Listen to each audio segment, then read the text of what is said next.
E antes da gente discutir essa questão financeira, vamos para a vida real, ali, aquela que está batendo na porta das pessoas. Vamos receber aqui no 3 em 1 o Wagner Bittencourt, que é morador de Porto Alegre. Nós mostrávamos agora o centro de Porto Alegre com a repórter Beatriz Manfredini. Eu cumprimento você, Wagner, e pergunto em que região você está e qual que é a situação por aí agora. Boa tarde. Boa tarde, Carlos, tudo bem? Eu falo aqui de Porto Alegre, eu sou morador do bairro Humaitá, Zona Norte. E como é a situação por aí? Qual foi o cenário dos últimos dias e como está agora? É um cenário de guerra, literalmente isso, né? Tudo isso que vocês estão mostrando aí, inclusive já passaram essas regiões aí, eu andei esses últimos dias muito de barco, né? Aquela que está aparecendo agora ali, Avenida Cairu. A gente tem feito muitos resgates ali, né?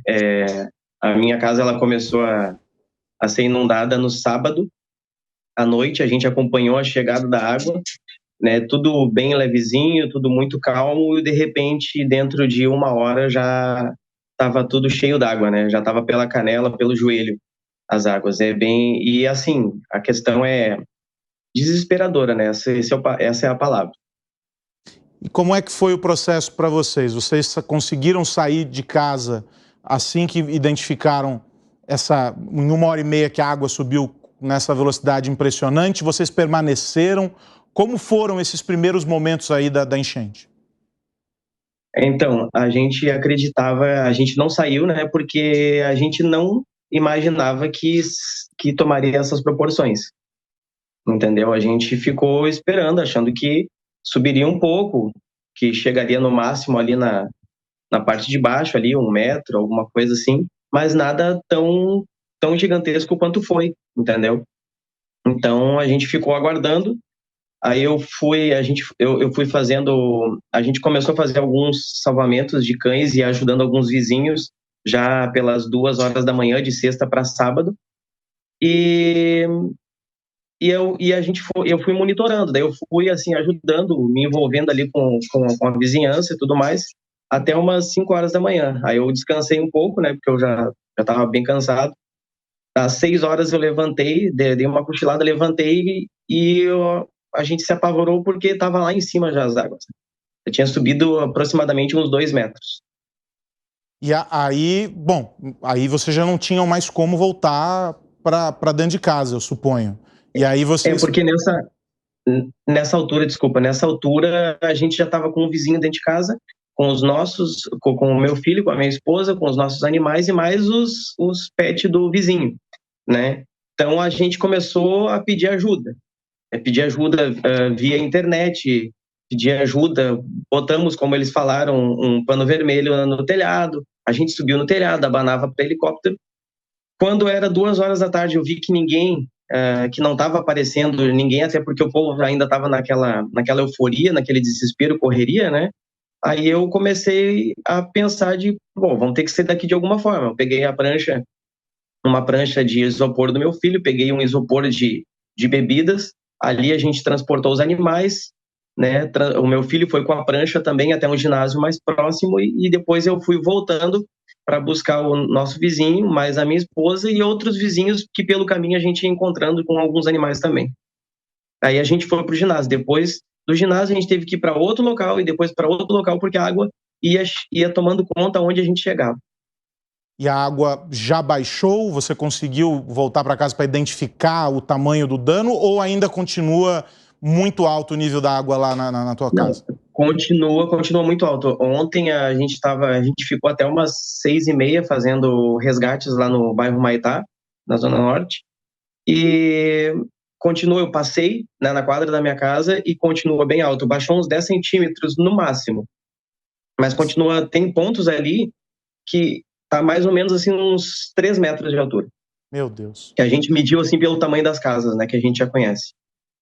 Wagner, o Gustavo Segre quer lhe fazer uma pergunta. Wagner, primeiro a nossa solidariedade com a situação. Como você enxerga que vai ser a vida do bairro de vocês daqui para frente? Quais são as expectativas que vocês têm em relação à realidade que hoje toca viver?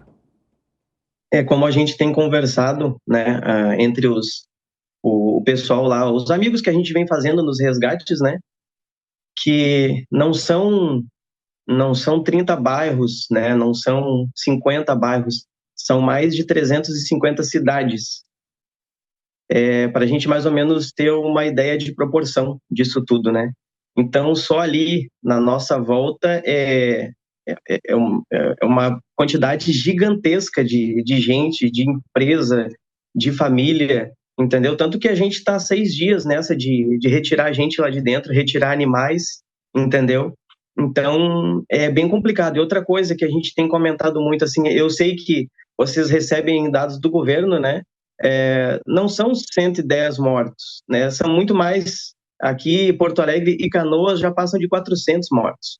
Só que eu não sei por que os dados não são divulgados corretamente para grande mídia, para vocês, para todos os jornalistas. Eles fazem questão de diminuir, né? É estranho.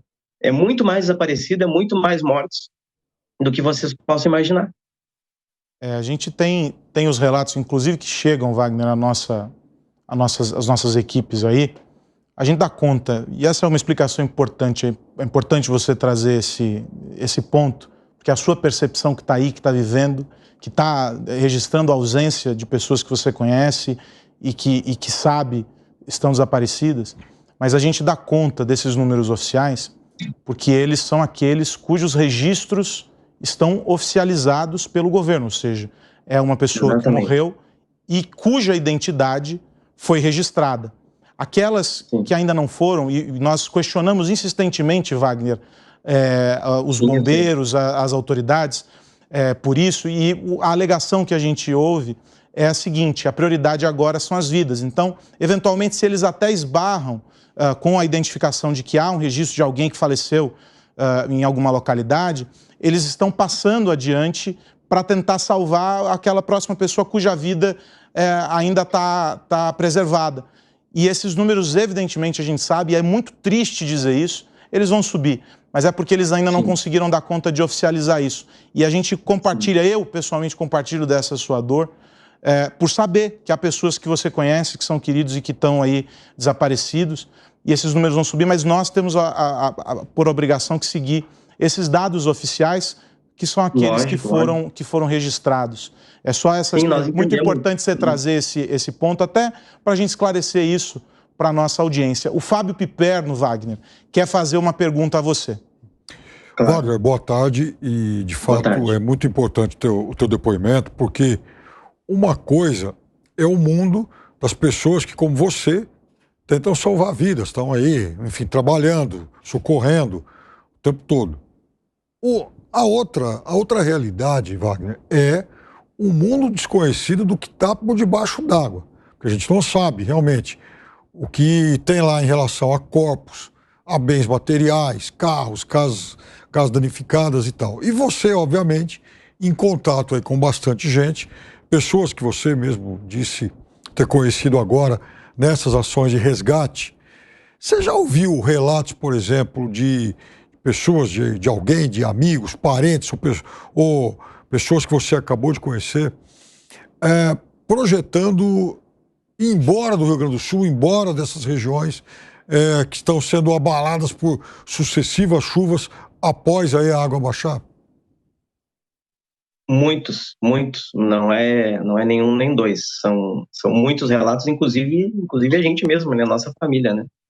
Porque fica a questão de insegurança. Agora há pouco a gente estava recebendo aqui informação de uma vizinha nossa lá que quer colocar a casa a vender. Ontem, dentro do barco mesmo, a gente tirando um cachorrinho, um gato, a menina que estava junto com a gente, a veterinária, ela dizendo que quer sair daqui. Muitos relatando que querem trocar, porque fica uma insegurança muito grande, né? A gente não sabe, tipo, poxa, se já aconteceu, não se tem uma prevenção contra isso. Claro, a gente sabe que é uma catástrofe natural, né? Mas, sei lá, a gente fica muito inseguro mesmo.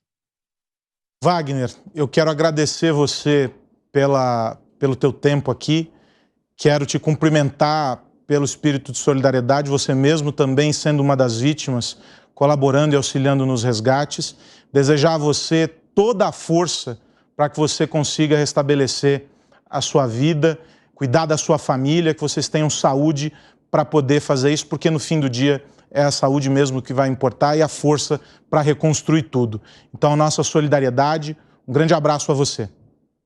Obrigado, viu? Deus abençoe muito vocês e valeu pela força e pelo trabalho de estarem trazendo, buscando sempre a verdade e ouvir a gente, que isso é muito importante. A gente precisa de pessoas que nos escutem. Um abraço, querido.